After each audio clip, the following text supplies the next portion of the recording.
Bueno, cómo reaccionaron los mercados ahora que ya ha pasado un día de la fiebre, de la cuestión tan descontrolada del dólar.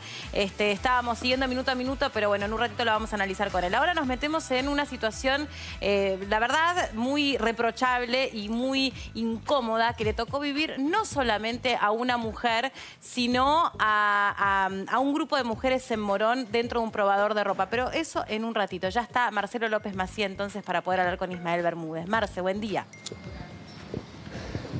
Melina, buen día. Le preguntamos a Ismael una noticia que está circulando que tiene que ver con los proveedores. Ante la incertidumbre, que no se saben bien los precios por el valor del dólar, que está cerca de los 40, ¿están de alguna manera retaseando la mercadería? ¿No quieren entregarla? Bueno, sí, efectivamente lo que hay es lo siguiente. Como no hay un valor claro respecto del dólar, porque, bueno, está con estas oscilaciones permanentes, en la cadena de producción está el problema de que aquel que tiene que entregar mercadería le dice a su cliente: ¿y a qué precio te lo vendo?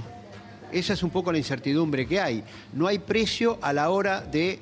Vamos a poner que soy un fabricante, yo necesito insumo. El proveedor del insumo me dice: yo te lo doy, pero no tengo precio para saber, porque no sé si hoy, si te vendo ese insumo a un precio determinado, no sé si estoy ganando o perdiendo, porque no sé si con el dinero que vos me estás pagando hoy, yo voy a poder reponer la mercadería que vos estás necesitando. Y entonces se está dando ese fenómeno. O se vende sin precio, o se vende suspendiéndolo, sujeto a, bueno, a ver si se esclarece un poco la situación.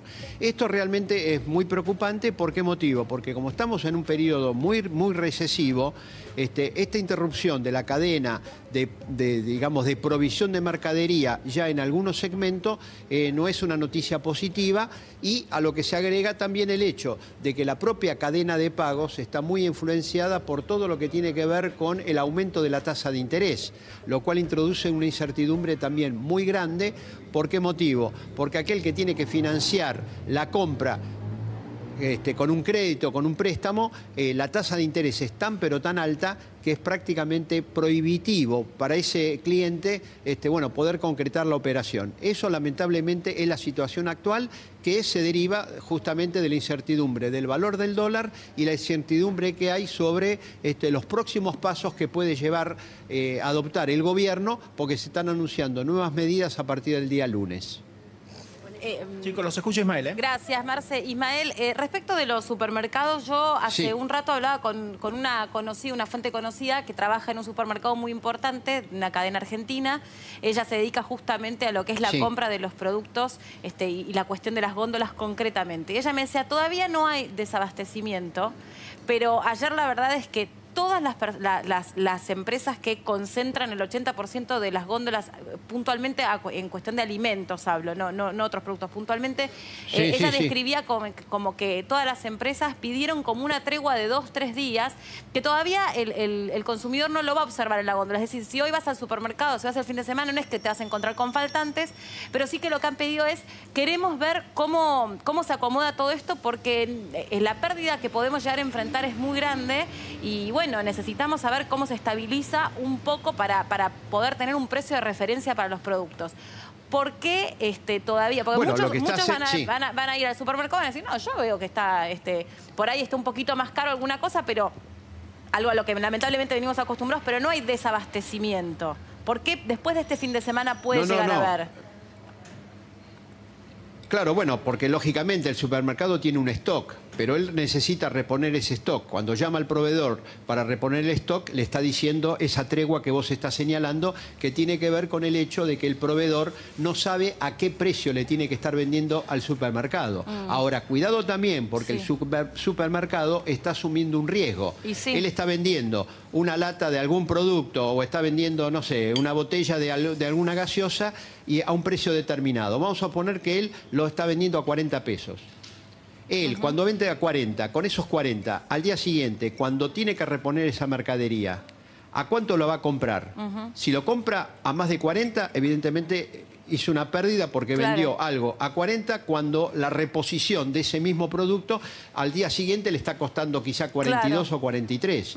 Entonces, este es el fenómeno que se está produciendo actualmente y de ahí es que todavía no se siente en la góndola, pero efectivamente los proveedores están teniendo una actitud de cautela porque no hay precio de referencia. Y no hay precio de referencia porque tampoco, ustedes calculen, estábamos hablando hace pocos días atrás con un dólar a 28, a 30, y hoy estamos hablando de un dólar a 40 con una gran incertidumbre sobre las medidas económicas que puede llegar a adoptar el gobierno a partir del lunes, que dicen que el ministro Duhovne con el FMI va a estar diseñando esas medidas, requiere la aprobación del fondo y, y el lunes quizá nos vamos a desayunar con nuevas situaciones. Ese es el primer elemento. El otro elemento que es muy importante para los consumidores tiene que ver con la tarjeta de crédito.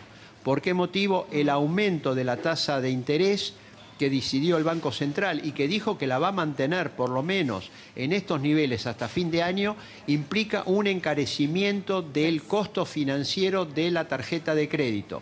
Cuidado, ya se está hablando de un costo financiero total del 120%. Comprar con tarjeta de crédito a cuotas, pagando interés, es prácticamente prohibitivo, es confiscatorio para aquel que lo está haciendo. Cuidado, y lo mismo a la hora de renovar o refinanciar la tarjeta de crédito pagando el mínimo, porque el saldo está ahí cargado después, al mes siguiente, con una tasa de interés, estamos hablando de hasta el 120%. Nadie ha tenido un salario. Ojo, tanto el Ministerio de Trabajo como el INDEC informaron, el INDEC ayer y el Ministerio de Trabajo antes de ayer informaron que en lo que va en los primeros 6 meses hubo una caída muy importante del salario real, o sea, del poder de compra de los salarios descontando la inflación. Y los más perjudicados han sido los asalariados de menores ingresos.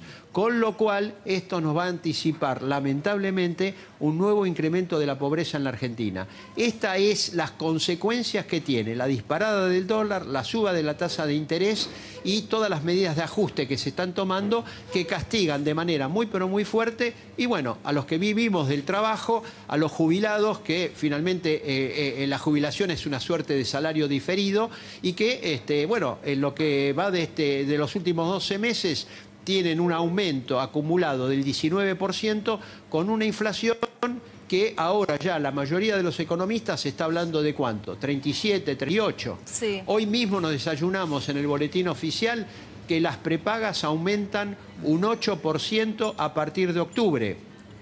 Sería el cuarto aumento que tienen las prepagas en el curso de este año, acumulando un aumento total hasta ahora del 30%. ¿Y con el combustible? Ningún trabajador tuvo un aumento del 30%. Bueno, esa es la gran incógnita que hay para este fin de semana, porque no olvidemos que se había dicho que los combustibles estaban retrasados, el precio de los combustibles, cuando el dólar estaba a 28, 30%, y lógicamente ahora, ¿qué es lo que van a decir? Está más retrasado y necesitamos mayores incrementos en el precio de los combustibles.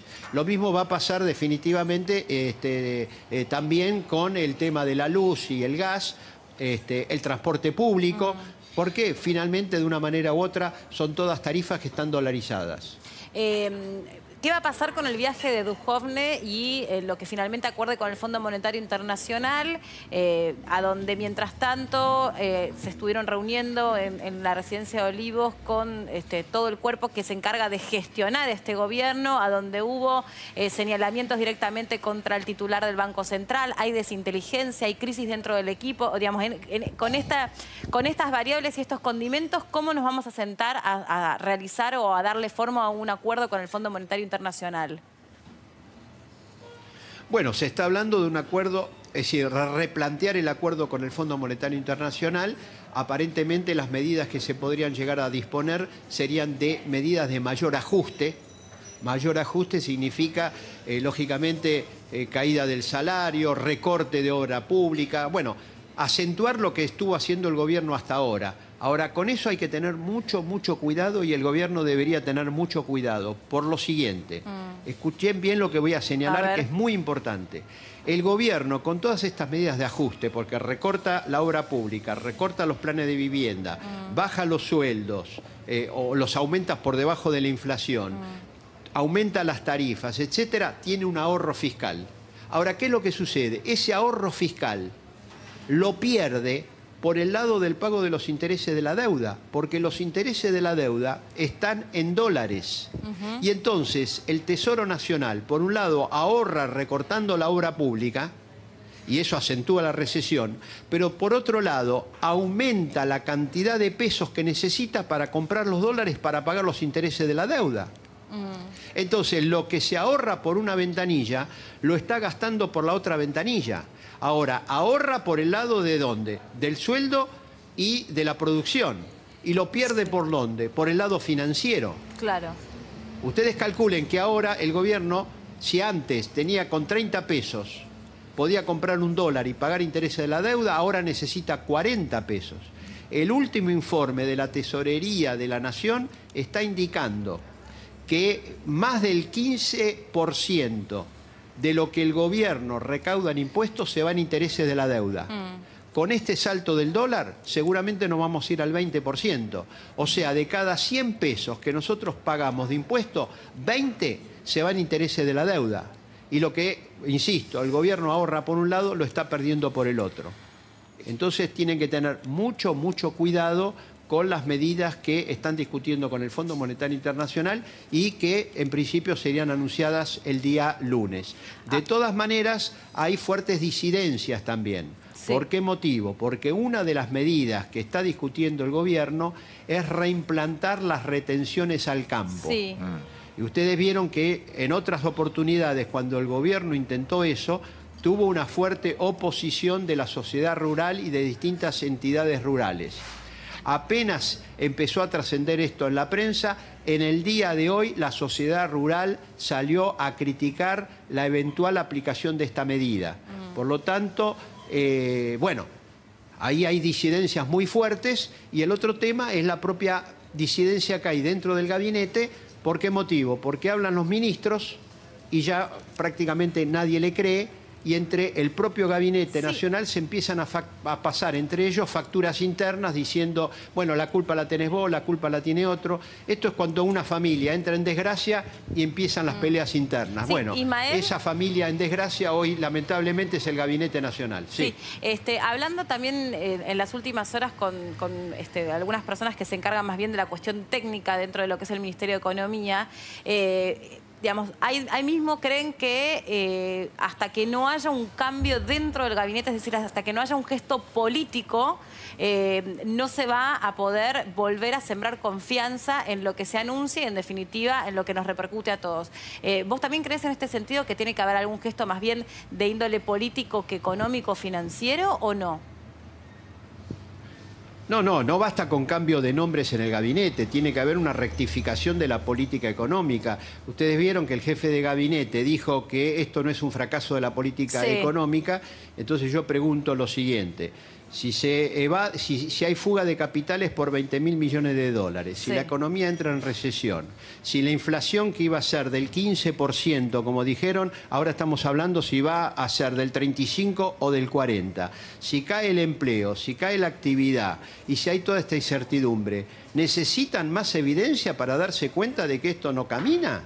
Entonces tiene que haber una rectificación no solamente de personas, sino una rectificación de política económica y bueno, y eso lógicamente requiere que esto se ponga en debate y también ahí la oposición que estuvo acompañando durante 2 años y pico al gobierno, votándole las leyes, inclusive esa ley que modificó hacia abajo el cálculo de la movilidad jubilatoria, no olvidemos, en diciembre, que fue votada por el Congreso con el apoyo de la oposición. Bueno, si todo eso no se rectifica, lamentablemente la Argentina no va a poder salir adelante. Uf, qué definición esa. Y desde el punto de vista de los paquetes de medidas que se empiezan a discutir y que también va a haber una reunión que es con gobernadores y demás, más allá de la cuestión de retenciones, ¿cree que al ciudadano de pie le va a impactar en algún impuesto nuevo, algún tipo de, digamos, de medida concreta sobre la clase trabajadora? Bueno, es lo que se está discutiendo. Ustedes saben que el 15 de septiembre el gobierno tiene que presentar en el Congreso Nacional el proyecto de presupuesto para el año próximo. Ya prácticamente dentro de 2 semanas. Sí. Está discutiendo con los gobernadores justamente la letra chica de ese proyecto de presupuesto que después tiene que votar el Congreso Nacional. Entonces requiere el acuerdo previo de los gobernadores para que tenga alguna viabilidad de poder prosperar en el Congreso. Lo que se dice es que si hay un acuerdo con el Fondo Monetario Internacional para bajar el gasto público, requiere el consenso de los gobernadores. Y justamente están discutiendo eso. Claro. Entonces puede haber medidas muy fuertes para seguir recortando la obra pública, medidas muy fuertes para inclusive modificar las jubilaciones, cuidado con eso, inclusive respecto de las jubilaciones. Y medidas que tienen que ver por el lado de los ingresos y que tiene que ver con el tema de las retenciones. El problema de las retenciones es que aquellos que la tienen que pagar, digamos, que serían los sectores del campo, ya adelantaron de que ellos están en disidencia con eso y se vuelven a oponer como se opusieron en oportunidades anteriores. La otro punto que está también ahí en discusión y que posiblemente también tenga una oposición muy fuerte del sector empresario, tiene que ver con la rebaja de aportes patronales que empezó a implementar el gobierno a comienzo de este año y que el Fondo Monetario Internacional planteó de que debería suspenderse esa medida porque el Tesoro Nacional lógicamente necesita mayores ingresos y esa medida afecta los recursos del ANSES. Muchísimas gracias, Ismael, por ayudarnos a entender esta compleja realidad en la que estamos todos inmersos y de la que todos dependemos, en definitiva, con tanta incertidumbre. Así que gracias de verdad por hacernos, por lo menos en un lenguaje llano, poder entender lo que pasa. Sí, creo que hay que utilizar un lenguaje llano porque la situación del país hoy lo merece. Así es. Y gracias también a Marcelo López Maciá por facilitarnos el contacto.